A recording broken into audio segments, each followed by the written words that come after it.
O Ceará é uma terra cheia de talentos. Eu vou receber hoje aqui um contador de histórias, um escritor, um historiador, um repórter. Ele fez da vida uma história para documentar tudo que ele conheceu. E está nessa caminhada aí, puxando a história para jogar na literatura, no sentimento da sociedade.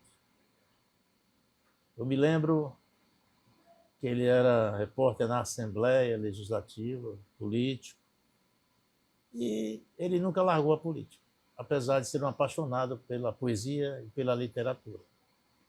Hoje ele faz muitas coisas voltadas ao sentimento da história das pessoas. Eu estou falando do jornalista Francisco Bezerra, no nosso mundo conhecido como Bezerrinha. Uma cultura em pessoa, que leu muito, estudou muito, e que tem, na sua característica maior, a força de mostrar a realidade. Coisa difícil no jornalismo e na comunicação. Está aqui o Bezerrinha. Eu posso até dizer que é um amigo, né, Bezerrinha? Muitos anos, né, juntos aí, a gente caminha. E ele trouxe para nós, para contar essa história aqui, da Expo Cidades, a primeira. O Bezerrinha é apaixonado pelo sertão. Ele é nascido em Fortaleza, aqui na periferia, como todos nós. Fortaleza nunca teve nada maior do que a periferia. E essa primeira Expo Cidades vai ser um evento marcante, porque vai mostrar de verdade aquilo que o Ceará tem de potencial, de crescimento, de evolução e o que o cearense já produziu e está aí no mercado. Bezerrinha, um prazer imenso de receber. Eu queria fazer essa saudação, mas é porque o cearense pouco conhece de nossos grandes intelectuais e nossas grandes inteligências. O Bezerrinha já fez livros, a biografia de vários cearenses ilustres, como o Paz de Andrade. Tem mais, Bezerrinha? Eu estou fazendo a do Lúcio Alcântara. Está para ser feita a do ex-deputado, saudoso deputado Wilson, lá de... Gonçalves. Não. Ali era o senador Wilson Gonçalves. O Wilson Roriz. Ah, o Roriz. Que é um personagem, Roberto. Mas eu queria, antes de adentrarmos na nossa entrevista, eu queria repor a verdade. Tudo que você disse a meu respeito é suspeito, dado o grau de amizade que nos une. Então, você não considera um amigo. Você, para mim, é quase como um irmão mais velho que me acolhe, me aconselha, me ajuda. Agora eu vou fazer como nosso amigo. Você está me envelhecendo. Né? Não, mas para dar conselho não precisa ser etariamente diferente. Você tem uma bagagem intelectual, profissional invejável, né? Pelos anos de carreira, de batente, de janela. Mas você vai escrever o livro com essas histórias todas de bom humor de alguns jornalistas criadores de frases e manchetes. Né? Eu tenho muitas. Eu tenho uma penca de histórias engraçadíssimas do saudoso Itamar Monteiro, inclusive fazendo aqui uma digressão rápida, Roberto. O primeiro livro que eu lancei foi em 2015, um livro de crônicas, contos e causos. O nome do livro é A Branca Noite do Fim do Mundo. Eu tive uma influência muito grande de dois grandes escritores da América do Sul. Um é o Gabriel Garcia Marques, fantástico. O outro é o peruano, que morreu recentemente, É o Mário Vargas Llosa. Eles trabalham muito com o realismo fantástico. Eu tenho um irmão, que é o Moreira Brito, ele trabalha na Ah, Moreira comunicação. é uma enciclopédia. Ele é um dos maiores intérpretes e ledores, né? Do Gabriel Garcia Marques e do Llosa. Né? O Llosa, inclusive, lá atrás, ele foi Nobel de Literatura, e lá atrás ele se deslocou de Lima, onde morava, passou um bom tempo lá na Bahia, no sertão de Canudos, e lançou um livro famoso que está na sua bibliografia como um dos mais famosos, que é A Guerra do Fim do Mundo. Esse livro, ele narra a Guerra de Canudos, porque o livro mais precioso sobre a Guerra de Canudos foi lançado em 1902 pelo grande Euclides da Cunha, Os Sertões. E Os Sertões, Roberto, ele foi traduzido em muitos idiomas. E foi a partir da obra de Os Sertões, de Euclides da Cunha, que o Mário Vargas Llosa se interessou pela história de Canudos. Daí ter ido lá e ter feito... Canudos remete a... Antônio Conselheiro, filho natural de Quixeramobim. E agora nós estamos vivendo a semana de Antônio Conselheiro. Em Quixeramobim, ele é do dia 13 de março de 1830. Eu estarei em Quixeramobim, vou fazer uma palestra lá sobre por que Quixeramobim é o centro do Ceará. Não só geográfico. Inclusive, o Roberto Pessoa me disse certa vez que se ele fosse governador do Ceará, ele faria duas coisas de modo muito especial.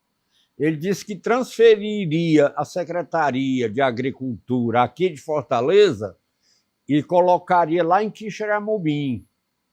E a segunda outra medida administrativa dele seria colocar no Crato a Secretaria de Cultura.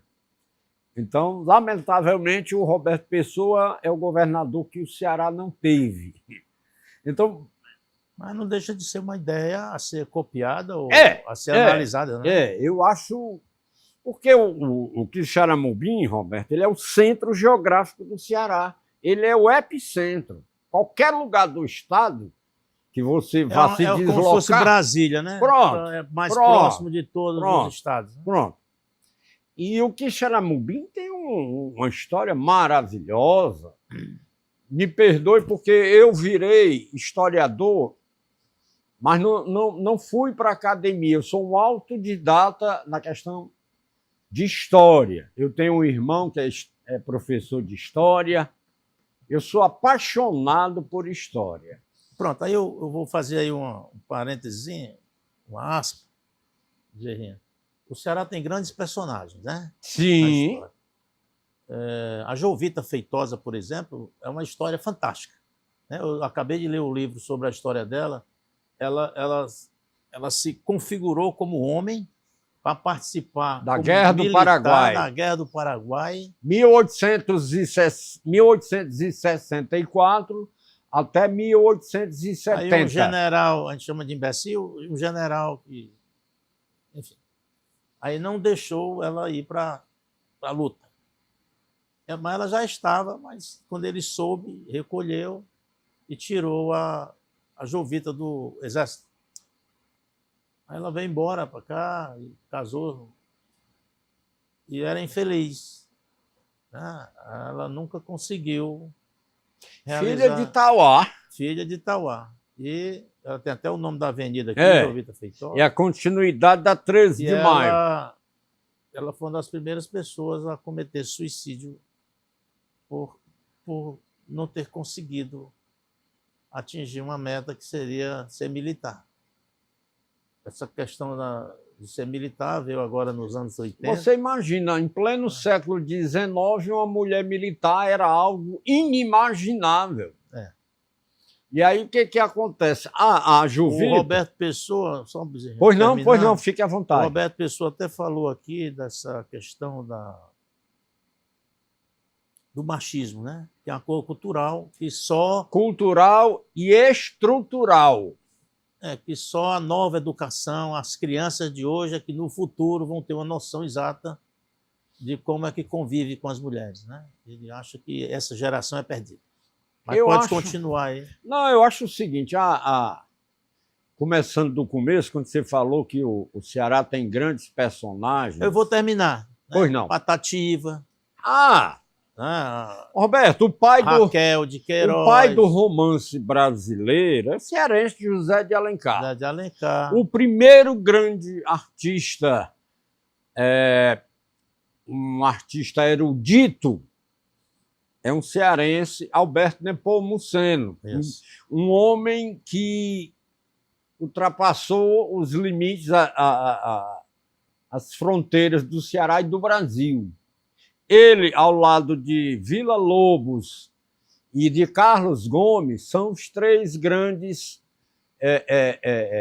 artistas clássicos da música erudita. Um dos grandes intelectuais do Ceará, o jornalista Gervásio de Paula, ele dizia que a sociedade cearense não presta e a humanidade não deu certo. Eu concordo, gênero, número e grau. Ele dizia assim, o cearense, para poder ser reconhecido, ele tem que ir embora para o Rio, para São Paulo, para depois voltar como estrela, como alguém importante. E quem descreveu bem essa história foi o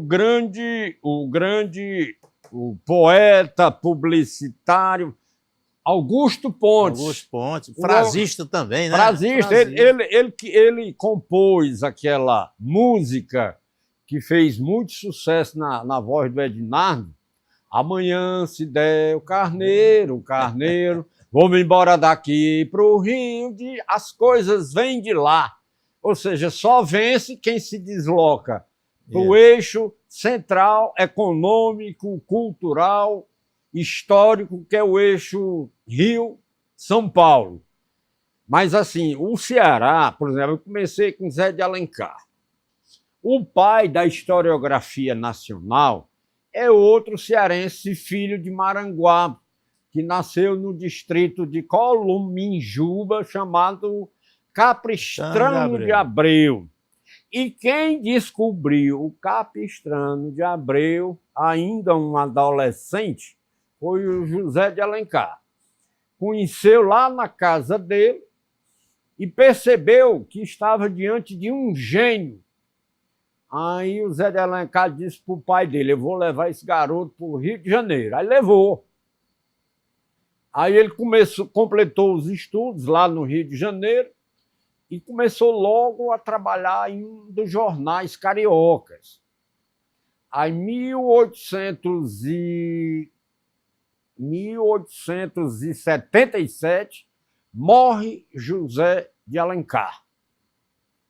Aí o Capistrano estava na redação do jornal para o qual ele trabalhava. E o editor disse, faça o necrológio de José de Alencar. E o Capistrano tomou para si a tarefa. E quem trabalhava no mesmo jornal era o maior escritor brasileiro de todos os tempos, o grande Machado de Assis.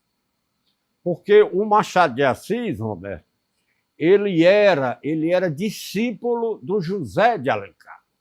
Ele considerava o José de Alencar o maior escritor do Brasil e bebeu na fonte do José de Alencar e acabou sendo o maior escritor de língua portuguesa. E aí, quando o Capistrano de Abreu fez o necrológio, o editor quis submeter o texto do Capistrano de Abreu ao Machado de Assis, que acabara de chegar na redação. Ele disse, Machado, passa uma vista aí nesse texto. Aí o Machado leu de cabo a rabo, entregou para o editor. Está irretorquível.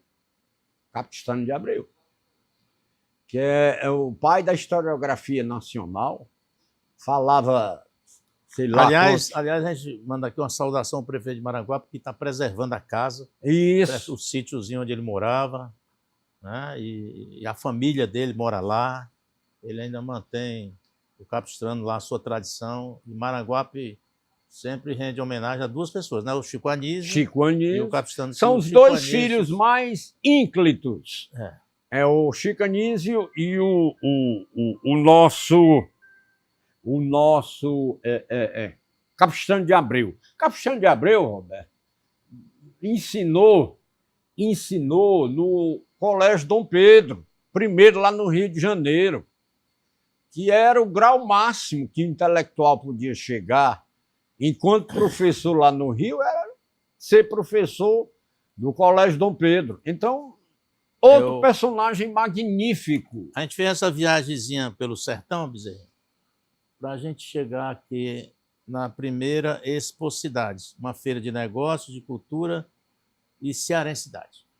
É uma ideia sua. Isso. Eu sei que você fala há muito tempo, está conseguindo executar esse projeto e eu fico muito feliz porque o povo cearense precisa conhecer o Ceará.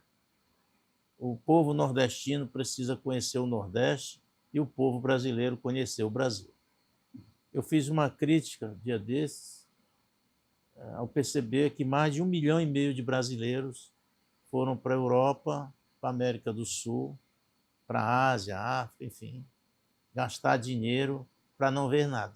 Levar divisas. Eu digo para não ver nada porque eles foram para lugares de praia. Né? Você ir para Londres, conhecer a história de Londres, Paris, Madrid, Espanha, né? Lisboa. Né? Então, aí vale a pena pela história e tal. É porque Paris você anda tombando na história, né? É. Você vai... Boa essa frase. Você vai trafegando nas ruas de Paris, trombando com a história. E quando você imagina esse seu evento aqui, essa primeira Expocidades, vai ser um evento maravilhoso, que eu queria que você contasse um pouco, me remete à Feira dos Municípios, né? E é um evento onde a gente encontrava todos os amigos de todas as cidades. Eu fui muito, na juventude, saía do liceu e íamos para lá. Roberto, me diga só uma curiosidade. Quando foi que você deixou o Ceará para ir lá para Santa Catarina? Em 1980. Eu voltei em 89. Mas você já foi Não, formado eu fui pro Rio. Eu fui Mas tu já saiu daqui com um canudo debaixo do braço? Não. Eu tinha passado no vestibular. Aqui? Qual era o curso? UFC para comunicação. E aí eu fiz um concurso para trainee, estagiário, né? No Rio. Tinha Recife e Rio. Aí eu fui aprovado no Rio. Aí fui morar lá. Cheguei lá, aí fui abraçado pelo Pinheirinho, que era aqui do Vale do Jaguaribe, que era o chefe de redação internacional, e pelo Luiz Edgar de Andrade, que era o chefe da redação. Quem estiver nos vendo, assistindo, poderia conhecer um pouco da vida do Luiz Edgar de Andrade, que é uma honra também para o nordestino, para o cearense, uma pessoa que escrevia perfeitamente. Posso dar outra sugestão de outro personagem a ser pesquisado? Roberto Moreira. Aí de lá eu fui para o sul. Santa Catarina. E Rio Grande do Sul. Passei lá 8 anos. Eu era muito discriminado, eu era, de certa forma, perseguido. Aquelas charges me vestiam de cangaceiro, de lampião, enfim, com uma espingarda na mão, os pés em cima da mesa, dormindo, né? Porque a imagem que eles têm do nordestino é que o nordestino não faz ou nada. É faminto ou cangaceiro. Mas eu não tenho mágoa. Achei isso tudo irrelevante. A direção do grupo RBS me prestigiava muito. E Mas o preconceito, Roberto... Eu pedi para vir embora porque eu tinha que cuidar da minha mãe. Aí retornou para o Ceará. Lembra o ano? Hein? O ano 1989. Voltei para o Ceará. Aí entrei na Vezes-Mares, né? Aí entrei no sistema Vezes-Mares, passei 30 anos lá. Eu posso te contar uma coisa, Roberto? Eu quero voltar aqui. Não, mas só você tocou numa questão que eu considero muito importante, que é a questão do preconceito do Sul Maravilha com os nordestinos. Eu tinha lhe contado aqui em off que em 2011 eu trouxe para fazer uma palestra aqui em Fortaleza o grande jornalista Paulo Henrique Amorim. Isso. A partir de então, nós viramos amigos. Ele não vinha ao Ceará sem que a gente ou almoçasse ou jantasse junto. Eu virei uma espécie de correspondente do blog dele, que tinha muita assistência, que era o Conversa Afiada. Aí, em uma das muitas conversas que nós tivemos, ele cunhou essa frase que eu fiz questão de colocar no meu livro, que eu já relatei, que é a Noite do Fim do Mundo, a Branca Noite do Fim do Mundo. Eu botei a frase dele como um epígrafe do meu livro. Olha que frase fantástica de um carioca que morava em São Paulo. Ele disse para mim: Bezerrinha, apesar de toda a arrogância e a prepotência da academia paulista, eles nunca legaram um intelectual de trânsito mundial, feito Josué de Castro, o pernambucano, o homem que desnaturalizou a fome, o Celso Furtado e Paulo Freire. Então, isso dito por um carioca que... Aliás, a Academia Mundial soltou uma nota recente se arrependendo de não ter dado um Nobel ao Paulo Freire.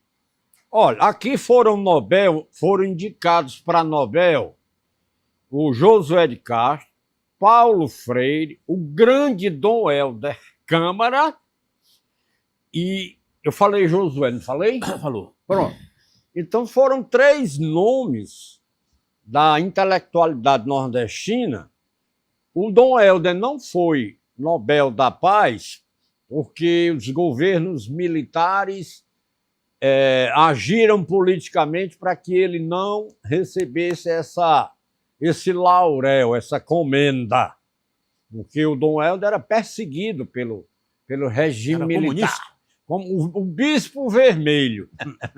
Então, mas voltando à questão, essa nossa conversa, ela sofre algumas digressões, mas é porque eu tenho uma frase de um professor meu... Eu queria lhe agradecer. Pode terminar. Eu tinha um professor lá na Universidade Federal do Ceará, porque antes de ser jornalista, Roberto, eu me formei em letras na UFC. Depois foi que eu fiz jornalismo. Mas eu me considero mesmo alguém que ama a literatura. E ele dizia: quem conta um conto, acrescenta um ponto. E atrás de um conto vem sempre um reconto. Aí a gente vai misturando as histórias. Quando eu fiz minha especialização, eu fiz na FIEC Senac, com o padre Misson Bezerra de Lavor, que hoje está fora do ar, como a gente chama, né? Com essa Alzheimer. E o professor Leão, que era o professor de literatura e música. E ele ensinava a gente a fazer versos para música e para poesia e também para repentes. Que legal! Aí a gente aprendia assim, que cada frase de uma música tem que ter 5 palavras para poder ter o ritmo. Aí ele ensinava tudo, e ele era comunista. Enfim, aí um aluno, que era filho de uma família daqui, perguntou para ele o que era ser comunista. Aí ele disse: pergunte para o seu pai. Eram umas respostas curtas, mas inteligentes, né? Convincentes. Aí eu fiz, Roberto, eu também sou poeta. Digo que sou, mas não sei se a minha poesia agrada alguém, mas... Aí já quando eu virei mestre em jornalismo comunitário, né, aí já é um curso mais aprofundado, tese, e eu fiz o jornalismo comunitário, que é o jornalismo social que chama. E eu aprendi uma coisa que eu venho perseguindo.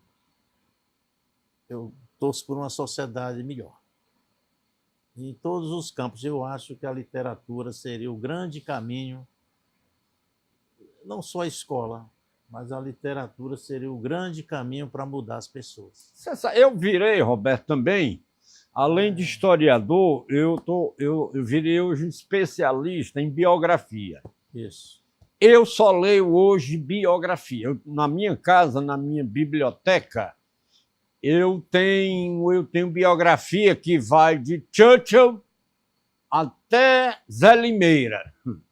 E o Ceará está se tornando um estado com grandes especialistas. Grandes biógrafos. Né? E outra coisa, mais do que o Ceará, o Lira Juarez Neto, Leitão, Luiz Sérgio Lira. Juarez, o Norton Lima, Isso. Luiz Sérgio Santos, que está fazendo comigo a biografia do doutor Aliás, Lúcio o Norton Alcântara. É uma genialidade. É né? gênio, é gênio. Ele é tão gênio que não consegue conviver com todo mundo.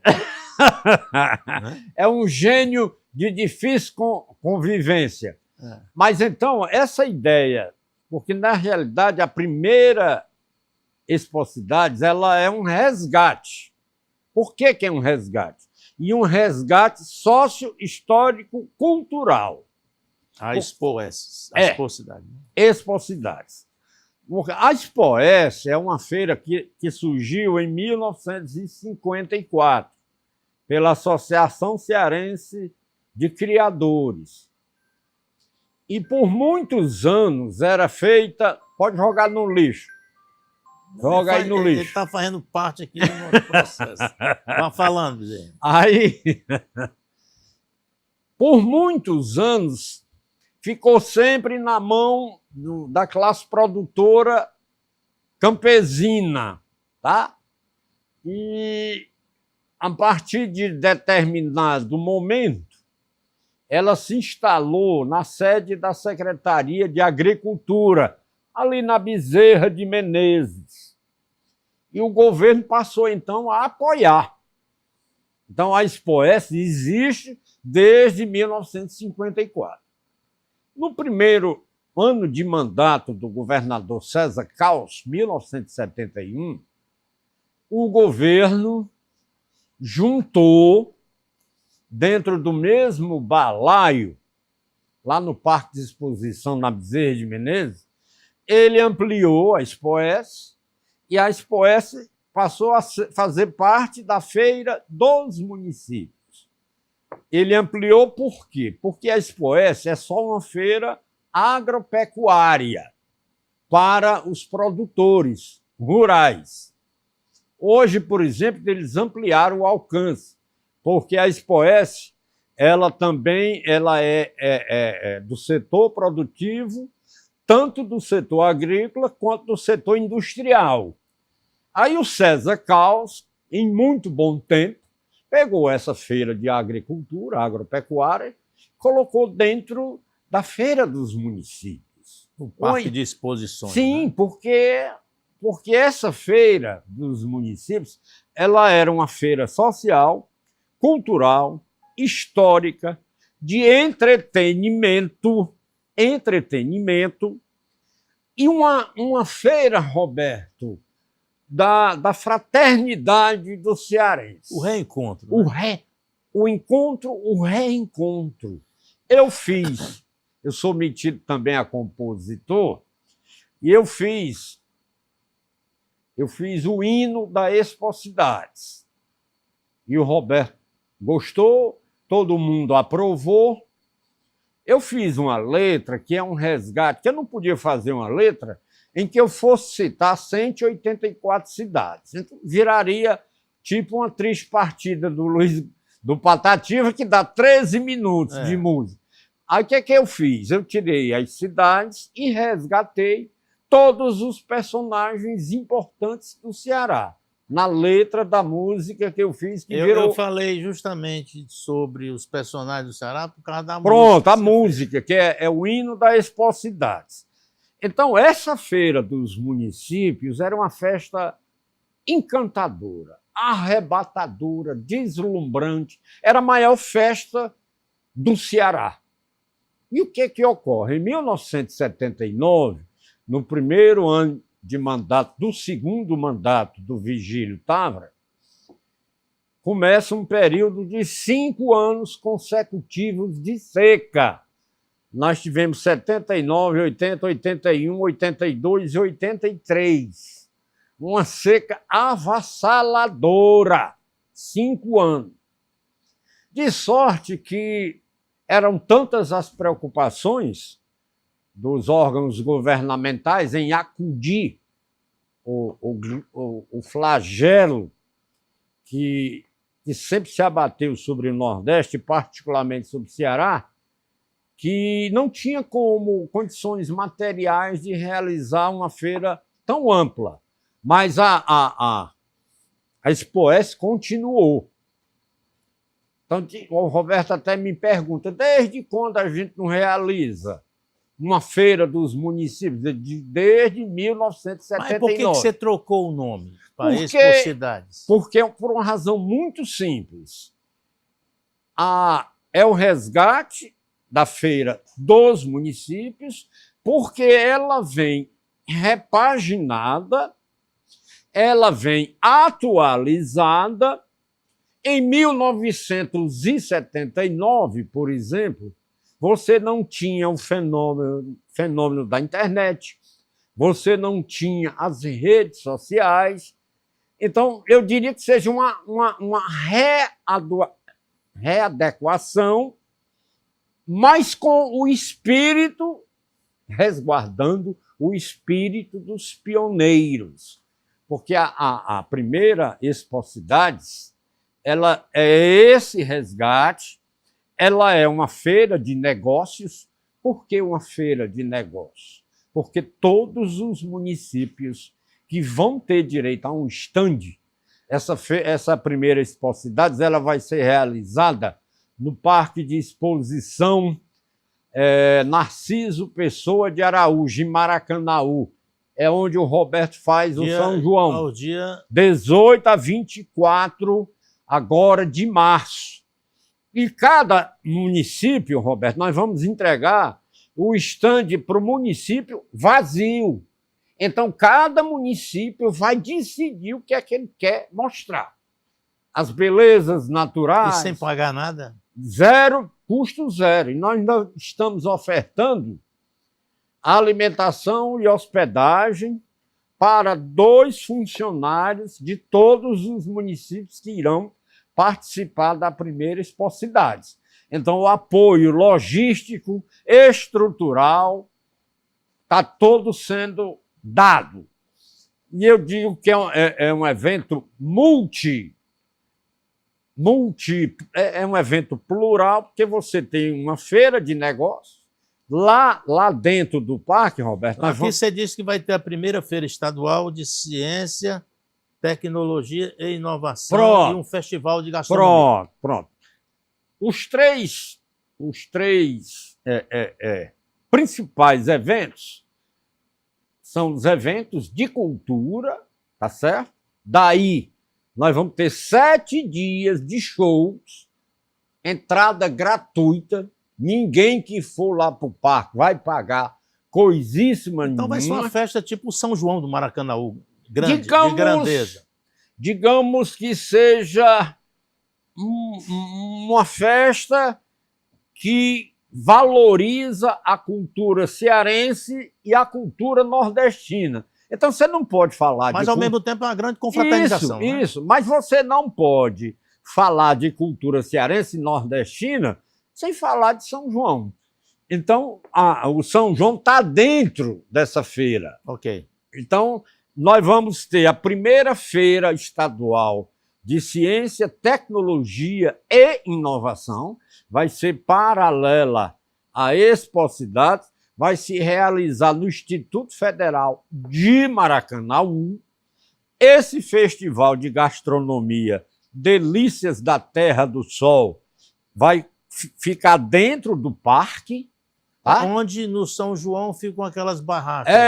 Pronto. Só que nós temos uma parceria hoje com o Senac. Eles vão levar a cozinha deles lá, que é um caminhão lindo, com uma cozinha maravilhosa. Nós pretendemos trazer os grandes chefes cearenses. Eu quero contar com o maior chefe lá do Cariri, da Zona Norte, do Sertão de Crateús, E dos comida inhamuns, típica, né? comida tipicamente cearense e nordestina. Você nunca pode separar, na minha opinião, Roberto, a cultura cearense da cultura nordestina. Elas se imbricam, elas são irmãs, tá? Então, essa feira ela é um resgate sociocultural e histórico. E o que está me deixando muito otimista é porque a gente está tendo uma adesão muito grande dos municípios, e os municípios, através das suas secretarias de cultura, eles estão oferecendo as suas atrações culturais para participarem da primeira Expocidades. Então, por exemplo, vou te dar 2 exemplos que me vêm à cabeça agora. O município de Cascavel vai trazer, por exemplo, 2 atrações. Festival de Coco, que é uma das mais tradicionais do Ceará, e uma roda de chorinho. Coisa bacana. Que vão se apresentar. Nós vamos ter um palco maior, onde serão realizados os grandes shows. E o município de Hidrolândia vai trazer 2 quadrilhas de São João, que são estão entre as mais celebradas e tradicionais do Ceará. E de sorte que essas 2 quadrilhas vão participar com shows. Então, fora a Itapipoca, vai trazer muita coisa de história. Itapipoca é um município maravilhoso, conhecido como a cidade dos 3 climas. Tem serra, sertão e mar. Então, vai ser um encontro de cultura. E aí, no final, pode ver que no slogan tem cearensidade. Então, era preciso, para fazer esse resgate, só seria possível, é bom que a gente faça justiça ao prefeito Roberto Pessoa. Primeiro, ele tem um espaço adequado para a grandeza de um evento deste. Segundo, ele é louco pela cultura cearense e nordestina. Quando eu levei esse desafio para ele, ele abraçou, disse, pode deixar. A gente realiza. Eu digo, ele é muito meu amigo, eu digo, Pessoa, e se tu fraquejar aí? Ele disse, eu já furei com você alguma vez? Eu digo, não. Se furar, vai ser a primeira vez. Então, ele mantém-se invicto quanto à questão do compromisso. O Roberto Pessoa, que é o prefeito de Maracanaú, que ele, Bezerrinha está falando, eu o considero assim uma pessoa extremamente empreendedora. Não é todo mundo um cidadão como o Roberto, rico, honesto, não precisa de prefeitura, mas ele gosta de política, apaixonado, mas ele sai do gabinete dele para ir vender um projeto, como se fosse uma coisa simples de fazer. E eu comprovo isso, Roberto, o seu discurso ele é coerente e verdadeiro, porque eu o acompanhei em todas as abordagens que foram feitas com o setor público e o setor privado do Ceará. Eu fui todas as reuniões com o governo do Estado, Prefeitura de Fortaleza, Assembleia Legislativa. Então, ele é um caixeiro viajante que sai vendendo seus produtos. E como tem muita credibilidade, dificilmente ele recebe um não como resposta. Ele é o único gestor público que consegue dinheiro indo pessoalmente buscar através de incentivos de leis. Ele não manda ninguém, ele vai ele mesmo. Incentivos de leis e patrocínio mesmo reais. Né? Roberto, ele, o São João dele... é o maior hoje do Brasil. Exatamente. E olhe que pela força de prestígio dele. Dele, é uma festa dele. Ele tem um prestígio até com os artistas. Claro. Você e outra coisa, Roberto. Um Safadão cobra R$1 milhão aí por um show, cobra metade. E o mais interessante, Roberto, é que eles gostam o patrocínio da feira não sai dos cofres da prefeitura. É todo na esfera estadual, na esfera federal e no setor privado. A prefeitura não entra com um palito de fósforo.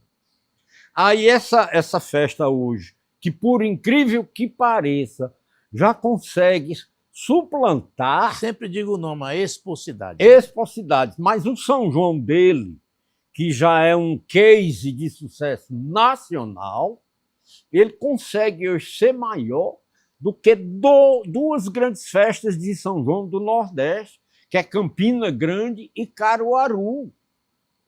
Em volume Então, de gente, atrações. ele já consegue hoje ser maior. Então, e eu digo mais, eu considero o Roberto Pessoa o único político e empresário que é mecenas no Ceará. Só tem ele. Ele. Eu vou te dar... explicar para as pessoas o que é o mecenas para poder entender. Né? O mecenas é o empresário, é o milionário que patrocina as artes, que patrocina a cultura.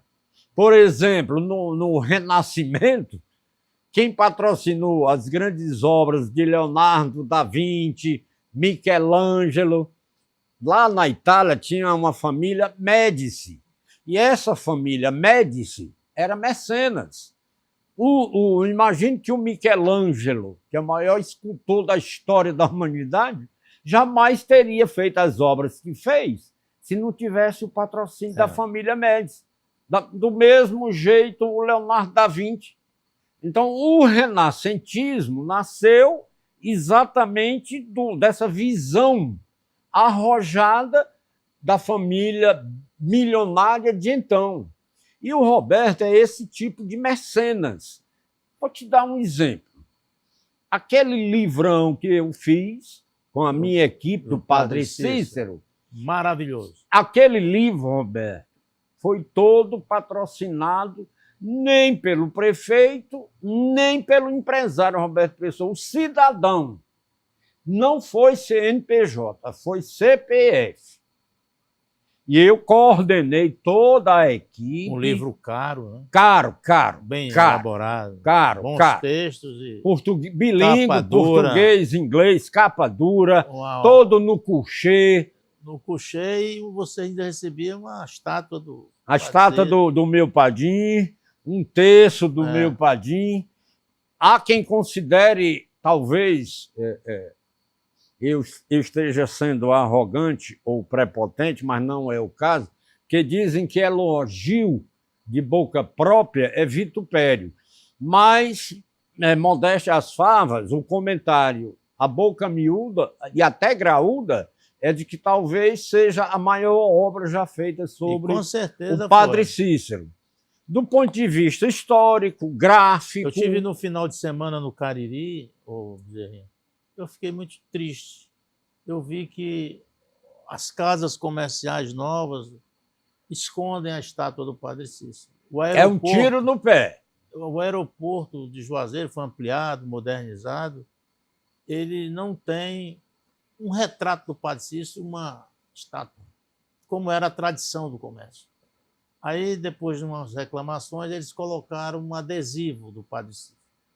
Mas, Roberto, deixa eu te dizer. Eu vou te contar. Não sei se isso é a modernidade. Não, eu vou te contar uma história. Ou é a falta de cobrança do povo. Né? Não. Deixa eu te explicar uma coisa. O doutor Lúcio Alcântara, em 2006, era governador do Ceará.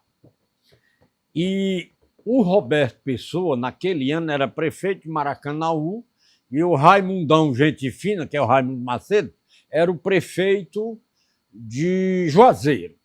Essa comitiva, porque o processo de reabilitação do Padre Cícero, ele começou em 2001, quando o Papa, o Bento XVI, à época, em 2001, era o prefeito da Congregação para a Doutrina da Fé. Eles inventaram esse nome bonito, porque, na realidade, era a Santa Inquisição. E quem era que dirigia era o Bento XVI.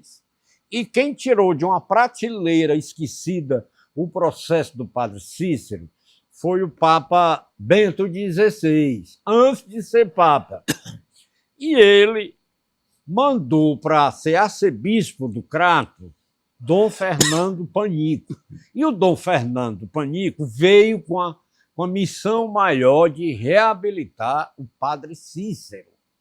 Então, em 2006, o Dom Fernando Panic ainda era o arcebispo do Crato, aí foram em comissão o arcebispo, o prefeito Roberto Pessoa, o prefeito Raimundão e o governador Lúcio.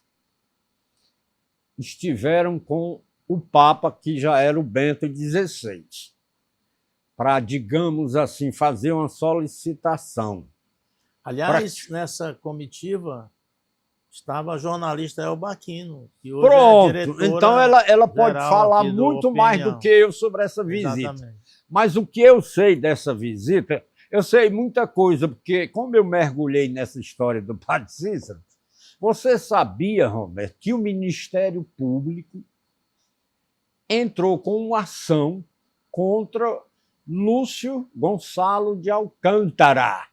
Por qual motivo? Ele foi na condição de governador do Estado e alegava o Ministério Público que o Estado é laico. E por conta dessa laicidade, o governador não poderia ter ido. Talvez essa questão de não encontrarmos mais tantas... E eles também alegaram no processo que o padre Cícero não era mais padre, né? Não. O processo do Padre Cícero ele não andou. E essa tese é do Roberto Pessoa, e eu, na condição de historiador, eu dou o meu aval. O Roberto Pessoa disse que o Padre Cícero só ainda não virou santo por uma razão muito simples, porque ele, além de religioso, era político. O Padre Cícero foi vice-governador do Ceará. 14 anos prefeito de Juazeiro. Prefeito. Fundador e primeiro prefeito. Ele foi deputado federal, vice-governador. Aliás, eu digo sempre, na condição de historiador, e como se diz no juridiquês, data máxima vem ao nosso grande Leira Neto, quem jogou o Padre Cícero na política foi o Vaticano. Foi o Vaticano, certo? Por quê, Roberto? Ele não foi excomungado pela Igreja Católica, mas ele foi afastado de todas as ordens no começo do século. Quando começou o processo, meu jovem, tem um bicho aqui enchendo o saco, mas programa feito assim ao vivo, descontraído, informal, leva esse bicho bem para longe aí. Então, Roberto, quando ele começou o processo no Vaticano, e quem mais, digamos assim, mourejou quem mais perseguiu o Padre Cícero foi o arcebispo Dom Joaquim, que nessa época o Ceará só tinha uma arquidiocese, que era de Fortaleza. O Dom Joaquim, usando uma linguagem bem popular, botou no Padre Cícero como o cão botou em alma. Para você ter uma ideia, quando tirou tudo do padre.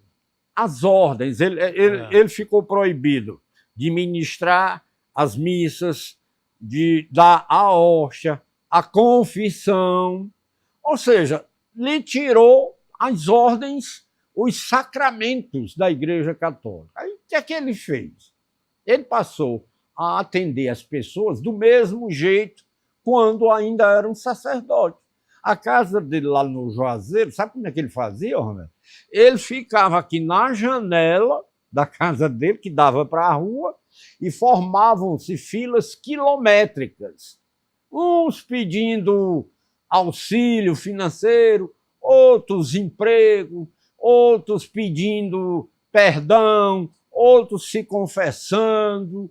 Então, ele nunca deixou de ser padre do ponto de vista do trabalho comunitário que ele fazia. E o Padre Cícero, ele ainda tinha outra coisa maravilhosa. Ele tinha a mentalidade do empreendedorismo. A partir do bom ouvido, né, também. E então o Roberto Pessoa tem a tese de que, se ele não tivesse sido político, certamente... Porque o cara que é político, o Padre Cícero, ele era adorado e, ao mesmo tempo, odiado. Pelos invejosos. o padre Cícero não era uma unanimidade. A começar do Crato. A comunidade do Crato hoje já melhorou muito. Mas os filhos do Crato tinham pavor do padre Cícero, por uma razão muito simples. Do Crato e do entorno, né? Não, mais o Crato. Mas por que o Crato? O padre Cícero nasceu no Crato. Só que ele nunca foi vigário no Crato. Aí, quando o Crato se levantou em armas contra a emancipação política do Juazeiro, os filhos do Crato foram cobrar um posicionamento do padre Cícero. Aí disseram, padre Cícero, e aí? De que lado você vai ficar? Da sua terra natal ou dos rebelados de Juazeiro? Aí o padre Cícero, gênio, né? Ele disse, olha, eu sou filho do Crato, mas Juazeiro é meu filho. Só um gênio. Quem padre Cícero era gênio. A gente está perto aí do final. Sim. 1 hora de conversa. Não, mas ainda temos um bom tempo. Aí eu queria uma leitura sua sobre quem pode e quem não pode participar da Expo Cidade. Você falou em 50 municípios. Nós já chegamos à casa dos 70. 70 já, né? 70.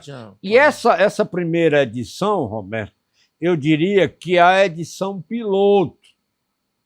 É porque é mais complicado. Não, e a gente tá trocando o pneu com carro em movimento. Então, agora, para fazer a segunda em 2027... Vai ser anual. Então. Anual, todos os anos, como era feito na Feira dos Municípios.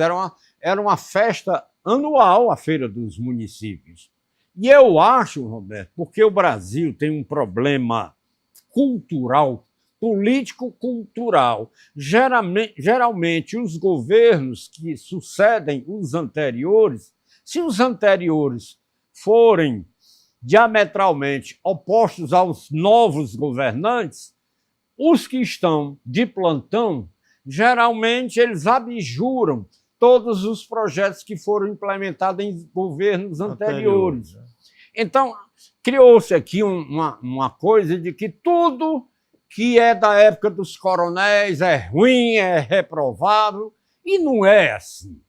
Você precisa mergulhar na história e aprender que o governador César Caos, no seu tempo, com a sua cabeça, com a sua visão de mundo e de vida, realizou um governo que, na minha ótica, do ponto de vista administrativo, foi um grande governo. O César Caos, fazendo um parênteses aí o que você está falando, eu tive a oportunidade de ler a biografia dele, principalmente o governo dele.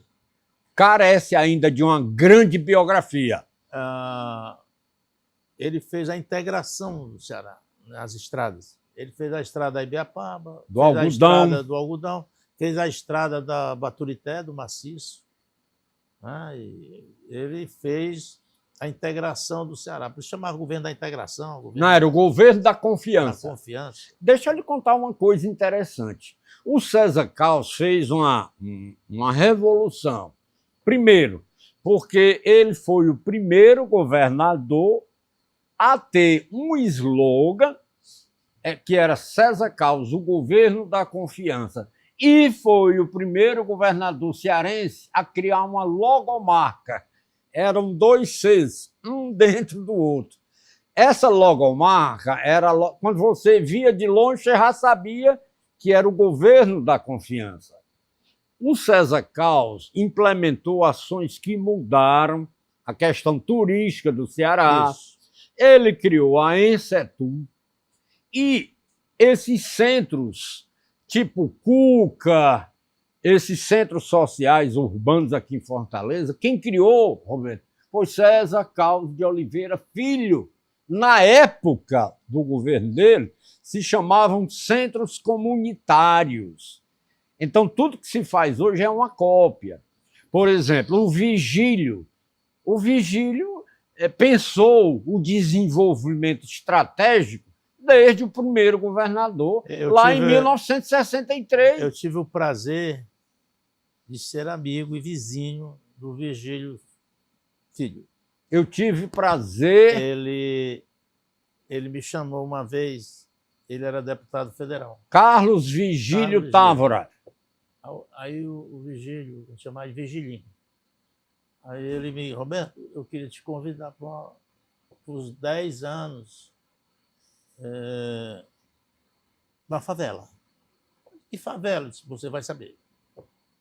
Mas só são 10 anos, porque foi reconhecida como uma comunidade depois de 30 anos. Aí ele me levou na favela das Quadras, aqui próximo ao Colégio das Freiras, ali na Virgílio Távora. A favela fica entre a Virgílio Távora e a Desembargador Moreira. E passados mais de 40 anos, quase. Morreu muito novo, Carlos Vigílio. Ele não queria viver. Aí, Roberto, ele não gostava do mundo político. Ele exerceu 3 vezes o mandato de deputado federal. Só me permita dizer. Aí ele foi lá, a gente desceu do carro, ele disse: essa favela foi construída pela minha mãe. Dona Luísa Távora. E ela queria fazer a primeira favela do Brasil urbanizada. Então aqui, olha, passados 40 anos, tudo está como antes.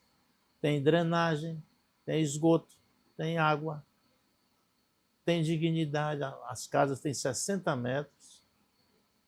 E a população se convenceu de que aqui é um lugar de mudar de vida. Não é para o crime, para nada. Aqui faz 10 anos que não tem um crime.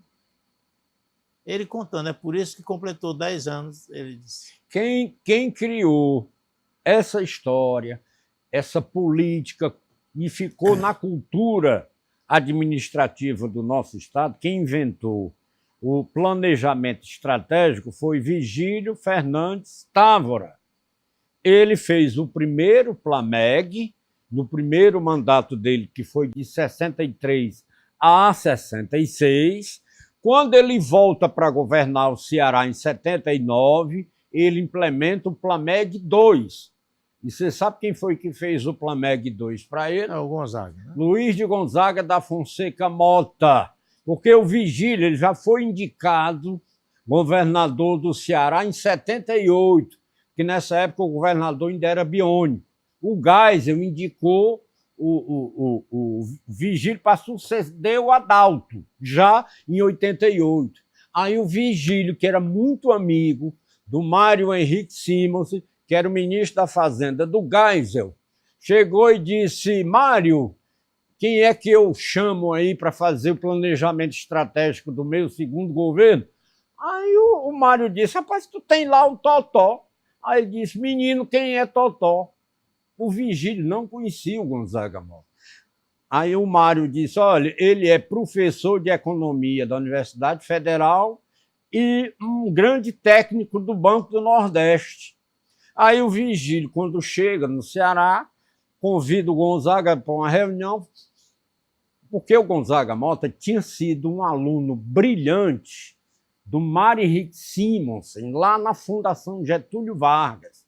Então o Mário Simons já conhecia o talento do Gonzaga. Aí ele faz, porque ele foi indicado em 78, o Vigílio, mas só assumiu em 15 de março de 79. Nesse período, o Gonzaga trabalhou para fazer o projeto. Aí entregou para ele pronto. Aí o Vigílio disse: já que você fez, você vai executar. Aí ele virou secretário de planejamento e acabou governador. Mas essa é uma história que eu tenho para contar, tem muitos detalhes. E tem muitas vezes aqui para você ver, né? Nós estamos encerrando. Eu queria perguntar se faltou esclarecer alguma coisa sobre as expocidades, se você tem mais informação, convidar as pessoas, né? É importante. Você perguntou quem cabe dentro dessa feira. Cabe todo mundo. Rico, pobre, preto, branco, LGBT, hétero. É uma festa popular.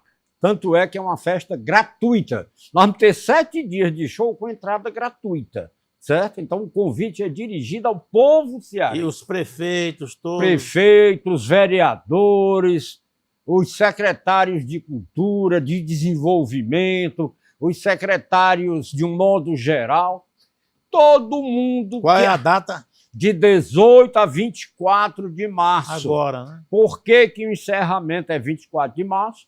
Porque nós vamos celebrar mais um aniversário do meu padre Cícero Romão Batista, que nasceu no dia 24 de março de 1844, no Crato, no Cratim de Açúcar. E outra coisa interessante, essa entrada é gratuita, mas nós só estamos pedindo a cada pessoa que vá para a festa que ela doe 1 quilo de alimento não perecível, que esse alimento será doado para o programa Ceará Sem Fome.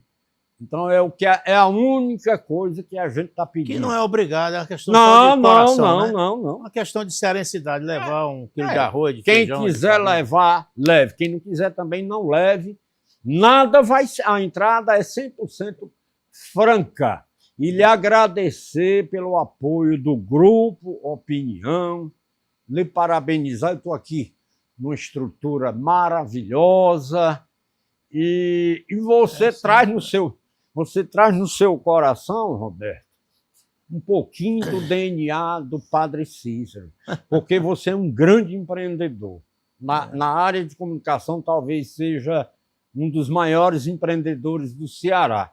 Isso eu falo de maneira tranquila, não é lantejola, é a verdade. Obrigado. E acabou-se. Então a gente agradece a sua presença. Eu é que agradeço.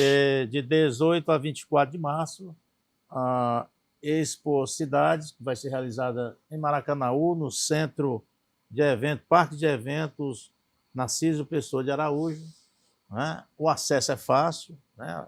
Maracanaú. Olha, o estacionamento é gigante, tem todo um aparato de segurança, vai ter Polícia Militar do Estado do Ceará, vai ter o Demutran lá de Maracanaú, a Guarda Municipal, então vai estar todo mundo muito bem protegido, até porque, Roberto, nós partimos da experiência do São João, porque o São João, além de ocorrência, né? Não tem zero ocorrência.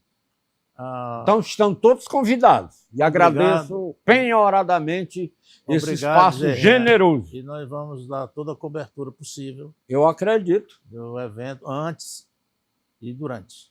E desde já eu lhe convido para nós estendermos essa parceria, porque em 2007... Rapaz, essas vezes você toma uma cachaça de cada município do Ceará. Sim. Uma rapadura de cada município. Eu conversei com a secretária de Cultura de Hidrolândia, me contou uma história, Roberto, que eu não sabia. Ela disse que vai trazer para a feira, a nossa Expo Cidades, o queijo de Hidrolândia, que é considerado o melhor queijo do Ceará. Do Brasil. Eu não sabia. Lá Olha tem uma aí. fazenda. Então é uma feira cultural de conhecimento. Que é premiada nacionalmente o queijo. É de uma senhora, ela e o marido, mas ela que é a pois grande esse feitora. Povo ela vai é uma grande lá. queijeira. Esse povo vai estar todo lá. Pronto, é uma grande queijaria que é sucesso no Brasil. Pouca gente conhece e é verdade. E o Grupo Opinião... É porque a memória aqui ainda não está boa, mas tem um nome sugestivo, queijo. Depois eu vou falar disso.